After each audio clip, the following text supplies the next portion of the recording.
The NFL didn't want to ease into this conversation. It was forced into it.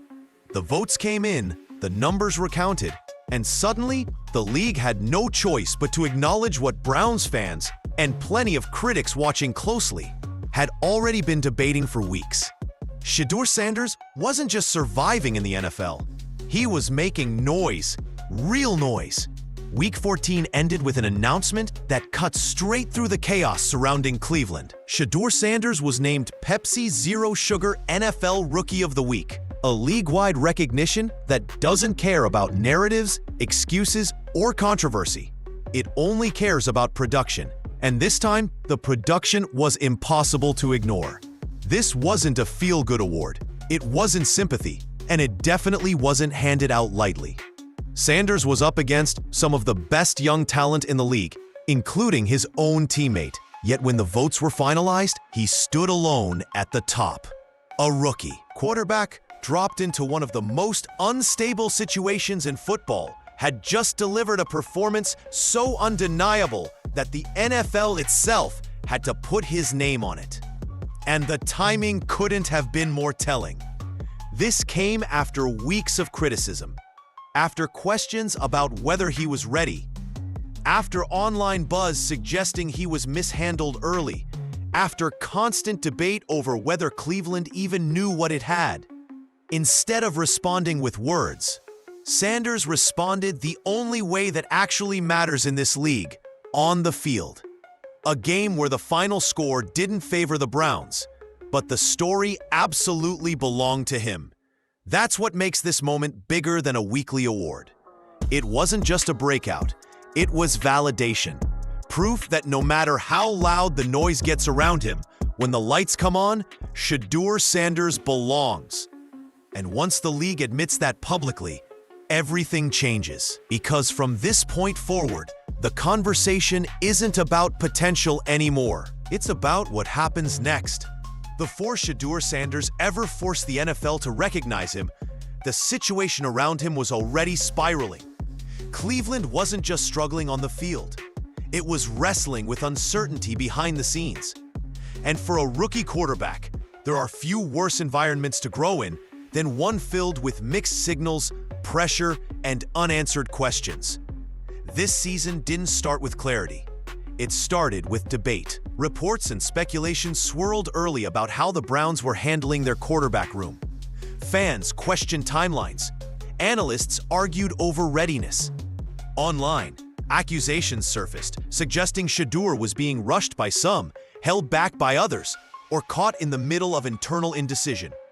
None of it was officially confirmed, but the noise was loud enough to matter. And it didn't stop there. As losses piled up, attention shifted upward. According to reporting from local insiders, emergency meetings were being discussed. Coaching decisions were being scrutinized. The front office faced growing pressure from a fan base that's lived through decades of instability at the most important position in football. Every move felt magnified. Every snap turned into a referendum. That's the storm Shedeur stepped into. Instead of being eased in quietly, his name became tied to a larger narrative about dysfunction. Was he being developed properly? Was he ready sooner than the team admitted? Was the organization protecting itself more than the player? Again, much of this lived in the world of speculation. But in the NFL, perception carries weight, whether it's fair or not. What made the situation even tougher was timing. This all unfolded while Shedeur was still learning the speed of the league, still building chemistry, still adjusting to defenses designed to expose rookies. And yet, instead of shielding him, the chaos followed him. Every mistake felt louder. Every success questioned instead of celebrated. For many young quarterbacks, that kind of environment breaks confidence. But here's where things took a different turn. While the organization faced criticism and the media debated blame, Shedeur didn't lean into the noise. He didn't push back publicly. He didn't fuel the controversy. He let it sit and focused on the one thing that could actually change the conversation: performance. That's what makes what came next so important. Because when a rookie quarterback rises inside chaos instead of shrinking under it, it tells you something fundamental about who he is. And that set the stage for the game that flipped the narrative entirely. When Week 14 kicked off, the debate around Shedeur Sanders was still alive. Was he improving or just flashing? Was the hype ahead of the results? Was Cleveland forcing something that wasn't ready yet? All of that noise existed right up until the moment the ball was snapped. And then the conversation changed. Against the Tennessee Titans, Shedeur didn't play like a rookie trying to survive. He played like a quarterback who expected to win every rep. From the opening drives, it was clear this wasn't going to be a conservative, protected game plan. He pushed the ball downfield. He challenged coverage. He made throws that rookies aren't supposed to attempt, let alone complete. The box score alone grabbed attention, but it didn't tell the full story. Yes, he finished with 364 passing yards. Yes, he threw 3 touchdown passes. But those numbers didn't come from dump-offs or broken plays. They came from timing, anticipation, and confidence. Tight window throws, deep shots that demanded trust between quarterback and receiver. Decisions made before the break, not after it, and that's where defenders started to feel it. Sanders wasn't reacting, he was dictating. When pressure showed, he didn't panic. When reads weren't clean, he adjusted. And when the pocket collapsed, he didn't freeze. He used his legs just enough to keep the defense honest, adding crucial rushing yards and eventually his first career rushing touchdown. That moment mattered, not because it was flashy, but because it showed control, awareness, a quarterback understanding how to finish drives, not just move the ball. By the time the game tightened late, Sanders wasn't shrinking from the moment. He was attacking it. Critics will point to the final score. A loss is a loss. But anyone who actually watched the game understood something important. Cleveland didn't lose because of its quarterback. In many ways, it stayed alive because of him. This was the first time Sanders crossed the 300-yard mark in the NFL, and it didn't feel like a ceiling. It felt like a baseline being established, a signal that the game was slowing down for him in real time. That's why this performance hit so hard around the league, because it wasn't accidental. It wasn't lucky. It was repeatable. And once a rookie shows that, the debate doesn't just cool off. It ends.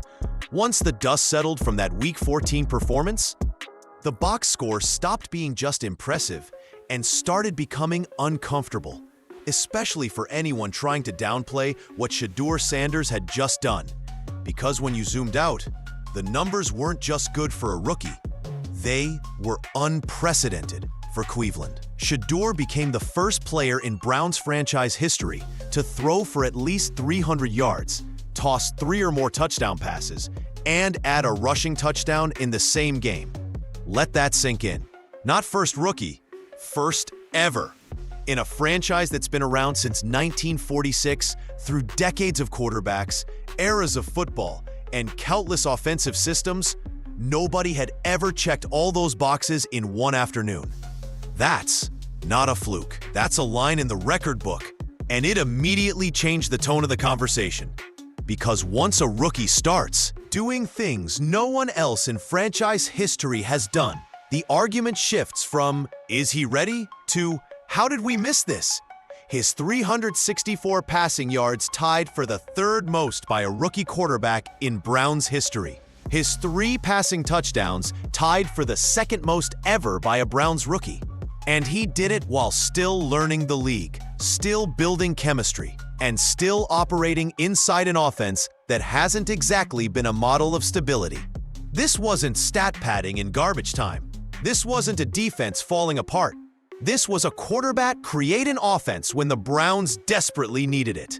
What made it even more telling was how those numbers came together. Explosive throws of 50-plus yards, scoring drives finished, not wasted, a willingness to attack vertically instead of settling. Those are traits teams spend years searching for, and Shedeur showed them in his third career start. That's why this performance felt different to people who've watched Cleveland football for a long time. Browns fans have seen flashes before, big games that went nowhere, quarterbacks who teased potential but couldn't sustain it. This didn't feel like that. This felt controlled, repeatable, like a player who understood why the throws were there, not just that they were. And when a rookie starts rewriting franchise history this early, it does more than earn him an award. It forces everyone, coaches, media, fans, to recalibrate expectations, because records don't care about narratives, they only care about results. And Shedeur Sanders just put his name next to a line no one else in Cleveland ever reached. Of course, not everyone walked away impressed. And that's where the conversation got predictable. As soon as the game ended, critics went straight to the familiar talking points: completion percentage, interceptions, sacks, the same surface-level stats that always get weaponized against young quarterbacks trying to find their footing.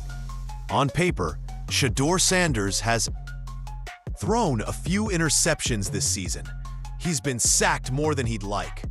And yes, there are moments where he's still learning how unforgiving NFL defenses can be. But here's what those critics conveniently ignore. Every single one of those issues points to growth, not failure. Interceptions? They didn't come from hesitation. They came from aggression, from trying to make plays instead of checking down to protect a stat line. That's a mindset coaches would rather rein in than manufacture. You can teach situational awareness. You can coach decision timing. What you can't teach is the confidence to attack tight windows at NFL speed. And the sacks tell an even more layered story. Some were on Shedeur, holding the ball a beat too long, trusting the play to develop. That's part of learning how fast the league closes in. But others came from protection breakdowns, miscommunication up front, or routes that didn't separate quickly enough. Anyone watching closely could see it wasn't a quarterback panicking. It was a quarterback refusing to fold.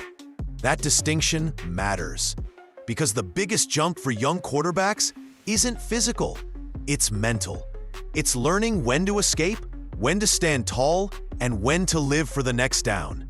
And week by week, that's where Shedeur has quietly improved. You could see it in his footwork, cleaner resets, better balance when pressure flashed, subtle pocket movement instead of frantic scrambling. Those aren't flashy improvements, but they're the ones that separate short-term starters from long-term answers. And here's the key point critics avoid. Mistakes are not red flags when they're paired with production and progress. They're proof a player is operating at the edge of his growth curve. Playing safe doesn't develop quarterbacks. Playing through adversity does. What Shedeur showed in Week 14 wasn't perfection. It was command. The ability to absorb mistakes, reset quickly, and keep attacking without shrinking. That's not something that shows up in a stat graphic, but coaches see it, teammates feel it, and defenses respect it, which is why the narrative that he's still not ready is starting to fall apart. Because growth like this doesn't happen by accident. It happens when a quarterback is closer than critics want to admit. Then came the comments that quietly changed the entire conversation. Not from fans, not from analysts, but from the one voice critics insisted couldn't be trusted: head coach Kevin Stefanski. After Week 14, Stefanski didn't sugarcoat anything. He didn't crown Shedeur Sanders as a finished product. He didn't pretend the growing pains weren't real. Instead, he focused on the details that actually matter when projecting whether a young quarterback will last in this league. And that's where things got interesting. Stefanski specifically pointed to Shedeur's footwork and pocket presence, two areas that often separate temporary starters from long-term solutions. Those aren't buzzwords. Their foundational skills, the kind that usually take years to clean up at the NFL level. And according to Stefanski, Sanders wasn't just working on them. He was improving in real time. That matters more than any single stat line. Because footwork isn't about style. It's about repeatability. It's about throwing with balance under pressure, resetting when the pocket shifts, and delivering accurately even when everything breaks down around you. Pocket presence isn't about running. It's about feeling pressure without seeing it, sliding just enough to create space, and keeping your eyes downfield. Those traits can't be faked. And then came the line that undercut weeks of online speculation. Stefanski praised Shedeur's work ethic, saying it had stood out since the moment he arrived. That wasn't accidental phrasing. That was a direct response to the whispers. The unverified claims that Sanders wasn't being prepared correctly, wasn't trusted, or wasn't handling the situation the right way. Without naming the noise, Stefanski addressed it. He also acknowledged something important that critics often ignore. Game reps are the real teacher. You can walk through situations on tape, you can talk them through in meetings, but until a quarterback experiences them at full speed, development stays theoretical. And Stefanski made it clear, the staff believes Sanders is absorbing those lessons the right way. That's not a coach protecting his job. That's a coach recognizing a trajectory. What makes these comments land differently is timing. They came after a performance that forced league-wide recognition. After Sanders proved he could handle volume, pressure, and adversity. At that point, the praise didn't feel defensive. It felt earned. Stefanski didn't promise stardom. He promised growth. And in the NFL, that's the only promise that actually matters. Because once a coaching staff publicly aligns with a quarterback's work ethic and foundational skills, the conversation shifts. It stops being about whether he belongs and starts being about how far he can go. This is where the Rookie of the Week award stops being just a headline and starts carrying real weight. Because not all NFL awards are created equal. The Pepsi Zero Sugar Rookie of the Week isn't voted on by one analyst with a hot take or handed out by a team's PR department. It's a league-wide recognition that stacks rookies across every position, every team, every situation, and asks one simple question. Who stood out the most when it mattered? That's why winning it matters, and why how Shedeur Sanders won it matters even more. This wasn't a weak rookie slate. Sanders wasn't competing against backups or low-usage players. He was up against legitimate young talent, including his own teammate, which tells, because once a coaching staff publicly aligns with a quarterback's work ethic and foundational skills, the conversation shifts. It stops being about whether he belongs and starts being about how far he can go. This is where the Rookie of the Week award stops being just a headline and starts carrying real weight. Because not all NFL awards are created equal. The Pepsi Zero Sugar Rookie of the Week isn't voted on by one analyst with a hot take or handed out by a team's PR department. It's a league-wide recognition that stacks rookies across every position, every team, every situation, and asks one simple question. Who stood out the most when it mattered? That's why winning it matters, and why how Shedeur Sanders won it matters even more. This wasn't a weak rookie slate. Sanders wasn't competing against backups or low-usage players. He was up against legitimate young talent, including his own teammate, which tells you something about how productive Cleveland's offense was in Week 14. And when the votes were finalized, there was no split decision. No debate. Sanders separated himself. That doesn't happen by accident.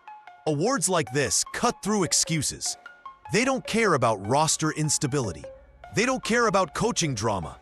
They don't care if your team won or lost. They care about impact. And Sanders had it in every phase of the game. Arm talent, decision-making, composure, mobility, finishing drives. What makes this award hit differently is timing. It arrived right in the middle of organizational uncertainty, right when questions were swirling about coaching direction. right when fans were demanding accountability for how the quarterback position had been handled. And instead of getting swallowed by that chaos, Sanders rose above it and forced the league to acknowledge him. That's not symbolic, that's validation.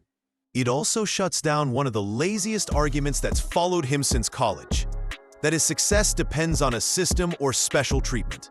The NFL doesn't care about narratives. If you don't produce, you don't get recognized. Period. And Sanders didn't just produce. He dominated the rookie conversation for the entire week. There's another layer here most people overlook.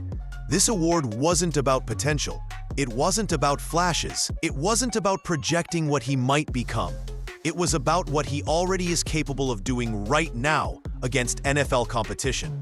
And that distinction matters because it changes expectations inside the building and around the league. Once a rookie quarterback earns league-wide recognition this early, defenses adjust. Coaches prepare differently. Teammates believe differently. The bar moves. So yes, it's just Rookie of the Week. But in reality, it's the moment the NFL stopped asking if Shedeur Sanders belonged and started paying attention to how dangerous he might become next. By now, it should be obvious that this moment was never just about a weekly award. The Rookie of the Week trophy didn't create Shedeur Sanders' rise, it exposed it. It forced the league, the media, and the Browns organization itself to confront something they could no longer ignore. This kid can play. What makes this story hit harder is everything surrounding it. The noise, the dysfunction, the uncertainty that has defined Cleveland football for years. Quarterbacks have come and gone. Promises have been made and broken. Talent has flashed and disappeared. And yet, here's a rookie stepping into that exact environment and doing the one thing that silences chaos better than anything else. Producing. Not perfectly, not without mistakes, but with poise, with confidence, with a level of composure that doesn't match someone making his third NFL start. That's why this feels different, not because of stats alone, but because of how he handled the weight of the moment. Shedeur didn't shrink when the spotlight got brighter. He didn't deflect responsibility. He didn't hide behind excuses about protection, coaching, or circumstance. He showed up, took control of the offense, and forced the NFL to acknowledge him. Not as a project, not as a debate, but as a legitimate quarterback. And that changes everything. For the Browns, this isn't just a feel-good milestone. It's a crossroads, a chance to finally align talent, belief, and direction. Because quarterbacks like this don't need perfect situations, but they do need commitment, stability, an organization willing to grow with them instead of constantly second-guessing itself. For fans, it's a rare feeling. Hope that doesn't feel manufactured. Confidence that isn't built on empty hype. The sense that maybe, just maybe, the answer has been sitting right there, waiting for the franchise to stop complicating things.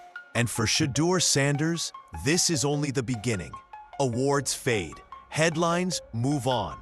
But moments like this, moments where a young quarterback proves he can stand tall in chaos, they stick.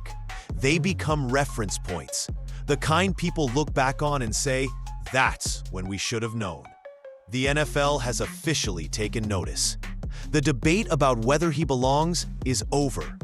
Now comes the harder part, sustaining it, building around it, and not letting history repeat itself. Because Cleveland didn't just witness a great rookie performance. They may have just met their future. And what happens next will say everything about whether this franchise is finally ready to protect it.